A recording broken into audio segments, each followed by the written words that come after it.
Good morning. How are you? Great to have you here. Melissa Keller, Executive Vice President of Integrated Investments at Havas, and Steve Marshall, CEO and founder of Envision Inc. Thanks so much for joining us. So set the stage here a little bit for our conversation. We are seeing a pretty tectonic shift in the industry right now. Lots of talk about programmatic coming to television. Last year was kind of the topic du jour, but nobody really understood what it was. So I think there was a lot of education happening, a lot of infrastructure building and really setting the stage. But things are moving fast. In the past 6 months, we've seen announcements from virtually every network group about new data sets, new technology partnerships, and so that they're really coming around. And these are the big network groups, NBC, Discovery. But the agencies really got out ahead of this a couple of years ago, certainly in the digital space. Havas being one of the early adopters, one of the innovators in digital video and digital display on a global basis. And Envision has really been, independent company, but an innovator in the space. I think what you've been doing recently with the DirecTVs and some of the other network partners is really helping to set the stage. But as we go into the new fronts, we go into the upfronts, actually seeing change is different than a lot of the dialogue and the vernacular changing. So Melissa, I wanted to start out with you. You guys have, as I said, been innovators in the digital space, but now it's TV. Programmatic television is still something very, very new. What are the expectations for the market right now from the agency perspective and your clients on what programmatic television is? We have a lot of issues with, or I shouldn't say issues, challenges, because clients will come in and they'll say, well, is it programmatic, just like programmatic in digital? And we're like, no, it's not. It's not going to be for a while.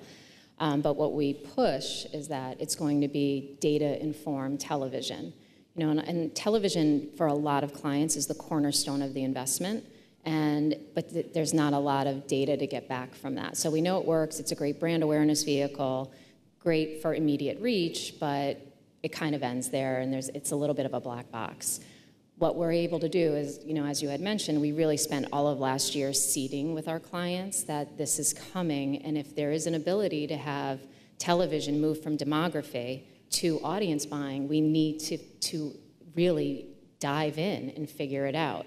So last year was the year of seeding, and we're seeing a tremendous uptick going into this year of clients who are now looking for what's our roadmap. And it's great to have it not be what's our test and what's our roadmap, because roadmap insinuates that we're going to continue to test and learn and not just do a one-off. Right, so it's becoming part of the core strategy, not just let's do a little test here, learn, and then come back to it. It's becoming part of that upfront strategy, because that's where it's all happening right now. The majority investment is happening in these next few months. Right, I think it's an important part of a tool in the tool set, and that's what we have to figure out. How much of programmatic TV do we use to inform the larger television investment and the balance of that? So it's definitely part of the long-term plan for us. Right. Well, because this is an ecosystem and it takes both buy and sell to make it all work, Steve, you see from the MVPD, from the programmer perspective, what are they thinking about? How are they formulating their ideas and their strategies around that today? It's changed quite a bit. From the last 2 years, I've seen a dramatic shift in the views on programmatic. Now, with our customers, the sellers, first defining what that means is important. And for each of our different sellers, whether you're an MVPD versus a syndicator versus a long-tail network, it has different value propositions, clearly, right, and also different risks to them. The shift that we've seen dramatically in the last 2 years is the views of the sellers about starting to make investments in and defining what a programmatic strategy might be. 2 years ago, ourselves as a technology company, we were attempting to be ahead of the game and reaching out to our customers to say, we've got ideas, innovations, technology to help you automate, to connect directly to the buy side, to some of the programmatic vendors. And as you know, it was run to the hills. Right. Get away from this as fast as I can. Yeah. I can honestly say that in the last 6 months, and we've spent a lot of time in the last year with our customer base and prospects, and in the from the programmers, to the MVPDs and the syndicators, and that's changed quite a bit. Where for the most part, they've said the next 18 months for them will be they have to invest in, it might be people, it might be technology, and it might be defining their sales strategy. Is it a channel sales that I'm looking at programmatic? Is it, just for certain types of inventory? But everyone, in my view now, of our customers are taking it seriously.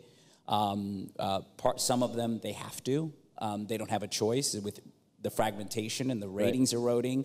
And for others, they look at it as a real opportunity to continue to be on the agency's side as a view. If I'm a small, long-tail network and I don't want to lose my ability to sell my audience, I need to look at programmatic differently. So we do see a change, a huge change. Right, and it's not just the ones that haven't been very well represented in the upfront. I mean, the market has shifted. The upfronts were down pretty significantly last year, and when you see 5 to 8% change in a $70 billion market, people wake up. This is a big shift in the way dollars are being invested.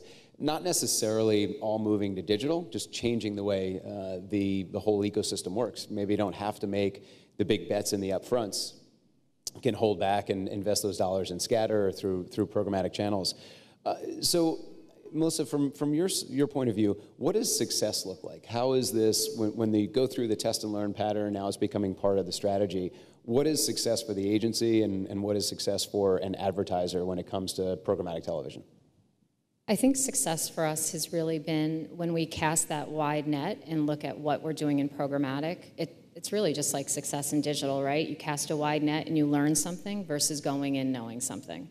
So we go in and we learn that maybe the audience is watching a different show or a different network that we may not have seen, and we can realize some efficiencies because now I'm not really handheld to investing on top-tier cable networks or top-tier broadcasts because the indices are much higher on the long tail. So then I can go in on a national budget, take money from those really expensive shows, and I have data proving that the long tail works.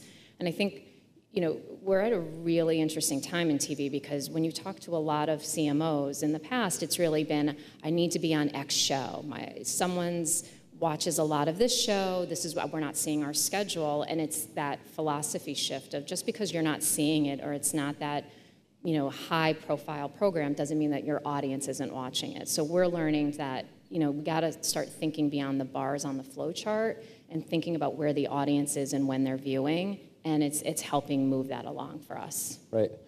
From the programmer and the MVPD side, what is success to them?